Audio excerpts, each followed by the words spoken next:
xonadonimiz sotuvga chiqdi. Kottejli garadokda, mahallani ko'ryapsizlarmi? Asfalt bo'lgan, keng, qo'shnilari ko'chka bo'lgan.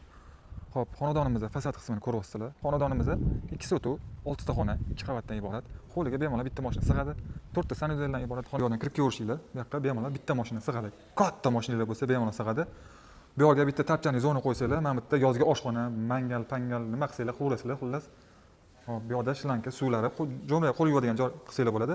Uyimizda mana shu ko'rinishda. Go'zalligini qaranglar. Belasi nechka deydi. Podval qismiga oynalar tashab ketishgan. Podval qismiga bu yoq tashqaridan kiriladi. Bu yoqda yana bitta tashqarida joylashgan bitta sanuzel ham bor. Sizlar bilan ichkari qismiga kiramiz. Bu yoqda hol qismimizda yumshoq zona, divanli zona, TV zona qo'yib qo'ysalar, bemalol oilaviy kundalik uchun kunlik o'tadigan joy qilsalar bo'ladi. O'ng qo'limizda mehmonxonamiz ham keng. Bu yoqqa bitta televizor qo'ysalar, mebellar bilan juda ham zo'r ochiladi. Bu yoqda tashqari qaragan oynasi bor. Bu yoqdan chiqqanimizda qo'liga e'tibor beraylik, keng, bunaqa tor emas. Bu yoqda birinchi sanuzelimiz tayyor holatda уже. Keyingisi oshxona qismimiz ham bu yoqqa ko'chirilgan ekan. Bu yoqga bemalol bitta mantiqli bitishga joyi, mebellarni qo'ysalar, texnikadan qo'ysalar ochiladi. Tashqari qaragan oynasi, bu yoqda bemalol choy ichsalar bo'ladigan keng oshxona. Bu yoqdan chiqqanimizda chiqsa bo'ladi, orqasida joyi bor, havo almashish uchun. Bu yoq bitta spalniy qilib foydalansanglar bo'ladigan xonamiz. Endi sizlar bilan ikkinchi qavatga chiqamiz.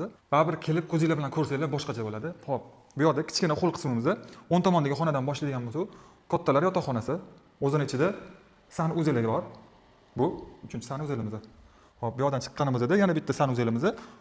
Umumiy sanuzel bu, 4 ta bo'ldi shunda.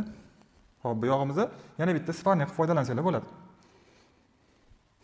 Yana bitta xonamiz bor bu yerda. Bu yoq ham mehmonxona yoki spalniy qilib ko'rasizlar. Oilaviy kelishib, maslahatlashib xonalarni ajratib olasizlar. Xo'p, bu yoq yana bitta detskiy qilsalar bo'ladi. Sal kichkinaroq bo'lganligi uchun shunaqa deyapman. Xonadonimizda remontlari juda ham zo'r. Ayniqsa narxi undan ham zo'r. 170 ming AQSh dollari belgilandi.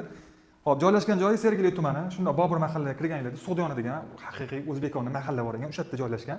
Narxini yana ozgina sunnatiga o'tib beraman deyapti. Kimga qiziq bo'ladigan bo'lsa, bemalol aloqaga chiqsanglar, qolgan to'liq ma'lumotlarni beramiz.